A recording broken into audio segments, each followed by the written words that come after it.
In the course of your postgraduate program, you will make many decisions, and you have to be very careful in the process of deciding because you wouldn't want to make a wrong decision.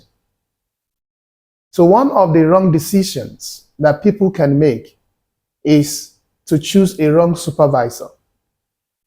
It is a little hard because sometimes you will not know what is wrong until you're already in it.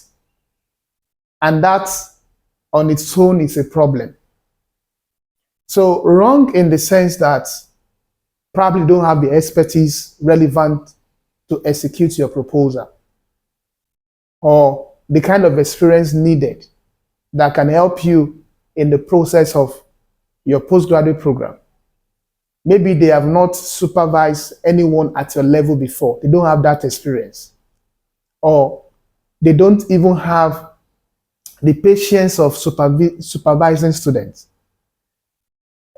Some are quick-tempered, some are short-tempered, some can be a little arrogant and disrespectful too as supervisors. So you have to understand what you need for your journey. The advice I usually give to people is that who you work with is more important than what you do. So you must know what you need and who you need for your program in terms of supervision. You need a trainer, someone that can guide you firmly without being emotional, someone that can lead you right beyond your feelings. And sometimes they know where you are going. They can see it, but it's difficult for you to see. And their duty is to keep communicating the vision to you in the process of the journey, even when you couldn't see it or you can't see it. So you need someone that will understand you for you. And irrespective of experiences they've had in the past, even maybe when they were doing their own PhD, they can look beyond those experiences and customize an experience for you that can guide you based on who you are, the kind of research that you are doing. Some supervisors find it difficult to forget where they were coming from. They had terrible experiences with their own supervisors, and now they are repeating that mistake. It is weird, but that is what's happening in some places. You must understand what you need relative to what is available and what is acceptable. Sometimes, if you are fortunate to get someone that can switch roles, because it's difficult for you to get a supervisor that can switch roles. They can play the role of your supervisor. They can move from there and play the role of your mentor. Because not all supervisors could serve as your mentor or could serve as mentors. And your supervisor might not necessarily be your mentor. But if you get someone that can switch that role, you are blessed. So you can move from the point of technicality to softness and talk to you and guide you. Even when you feel that life is over, they see the reason why you should keep moving. They can move from being a mentor to a father, or sometimes to an uncle, or sometimes to a big sister, and see how they can guide you through the experiences you have. So they are so versatile, and they are like custodian of knowledge that is guided by wisdom. So they can help you in so many ways beyond just acquiring research data in the lab. So they can take you beyond lab in helping you to think about real life differently. Even sometimes they give you opportunities. Maybe things you haven't done before. They find a way to push you to do that, even when you feel that you are not capable enough or you don't have the necessary competence or skills to do that thing. So they are not afraid to give you that kind of opportunity to push you forward. So it is your choice. And you have to decide well. Don't choose based on appearance, what you see. And don't choose someone because you like his or a personality. It is different. Some appear so good, so lively, so friendly when they are looking for students to supervise. The moment you step into their league, then you realize that you have made a mistake. That will be very difficult for you. So one of the mistakes you wouldn't want to make is to work with wrong people in the course of your postgraduate program. Then again, you wouldn't want to, the moment you decide that this is going to be your supervisor, don't make the mistake of disregarding your supervisor's opinions. Don't try to do that. Most time it doesn't end well. People that have had the experience, they will tell you religiously that you have to be very careful. They call them your supervisors because they have something you don't have and they want to give it to you. But sometimes it might not come that cheap, or it might not come cheaply. So you might have to, there are things you have to do, there are roles you have to play, there are responsibility from your side. And you don't expect them to take the position of your responsibility. They only expect you to be responsible and know what to do and know how to go about it. So don't disregard their opinions. You have to be very careful. Yeah. Even maybe sometimes you don't like some of the things that they have said. I've had some experiences. Okay. But the way you deal with it is very important. You have to learn to take your time because time is always an agent of revelation. Be careful of how you deal with your supervisor's opinions, especially opinions about your work, the work you are doing, your research. Sometimes it might not be an opinion about maybe your other part of life, especially if you don't see them that way or they don't model that kind of life to you. Okay, so what they can supervise is your work. They can't guide you in other parts of their lives. Maybe they don't have the experience, or maybe they don't really stand for something right in that particular part of life. Just ensure you know how to deal with these opinions. It can be contrasting opinions. It can be conflicting opinions. It is your duty and responsibility to know how to manage yourself around their opinions and push yourself forward. You can disagree, but don't disrespect. People can be very disrespectful. Some students are very disrespectful. They say things they shouldn't say. Some are very argumentative. Don't argue with your supervisors.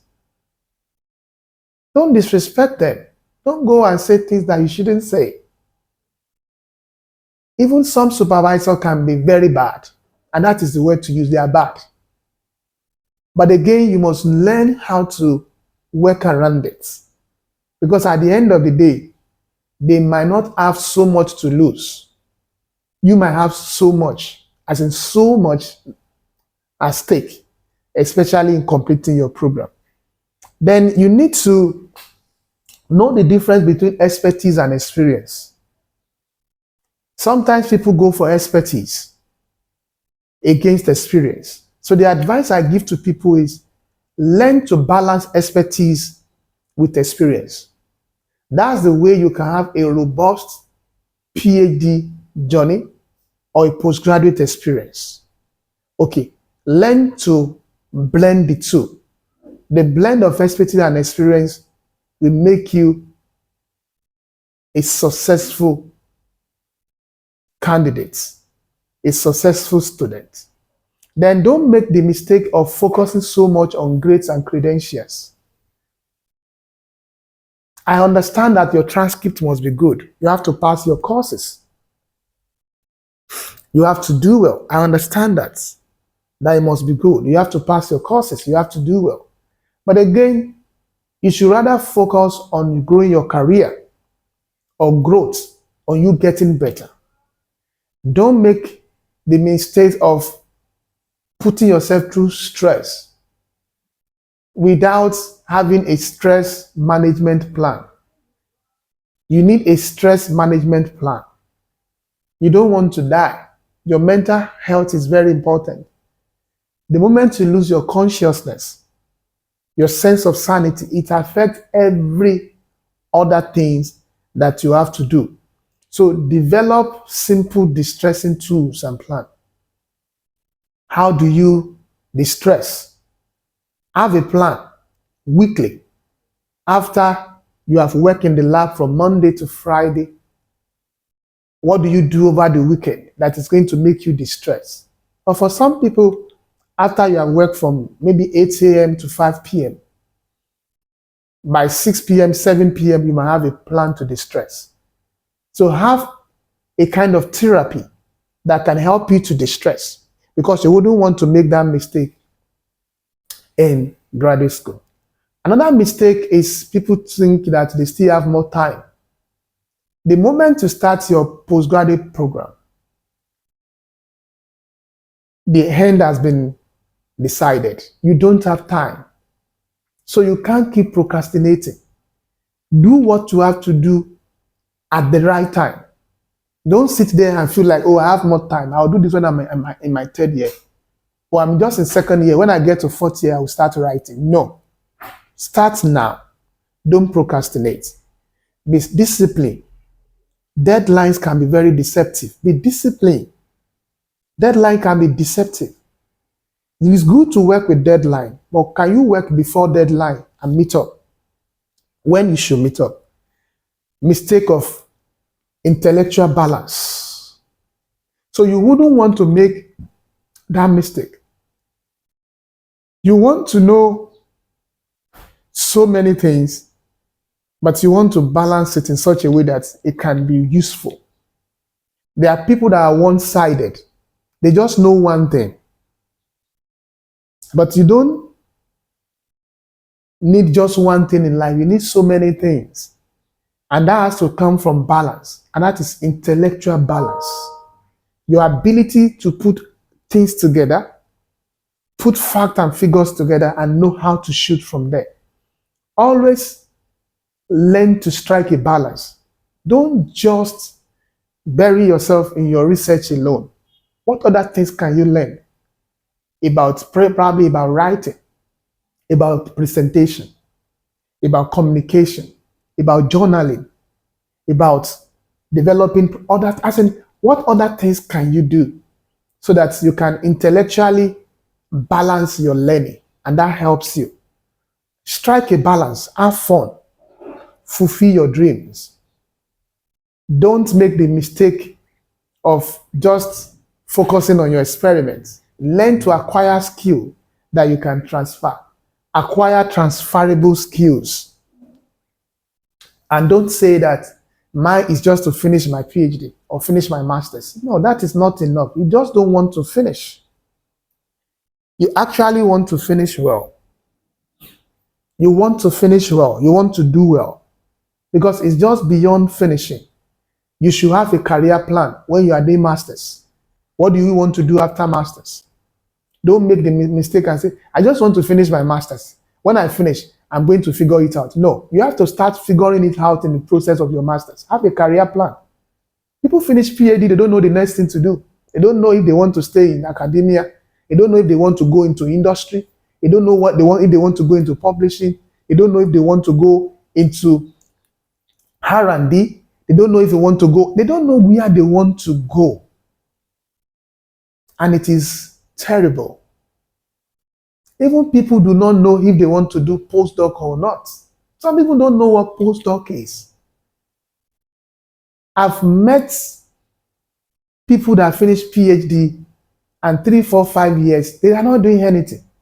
They even don't know what a postdoctoral engagement is. So you have to have a career plan. Where do you want to go from here? Where do you want to go from here? What exactly do you intend to do from here? Don't just say, I just want to complete my PhD. That is what I want to do. And after that one, whatsoever happens, I take it. No. You have to be proactive. Mistakes can be avoided. Errors can be corrected.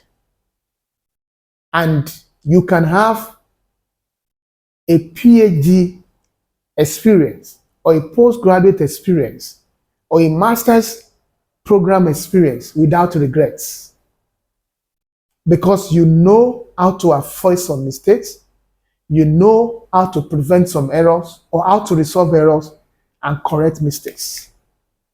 So you can do well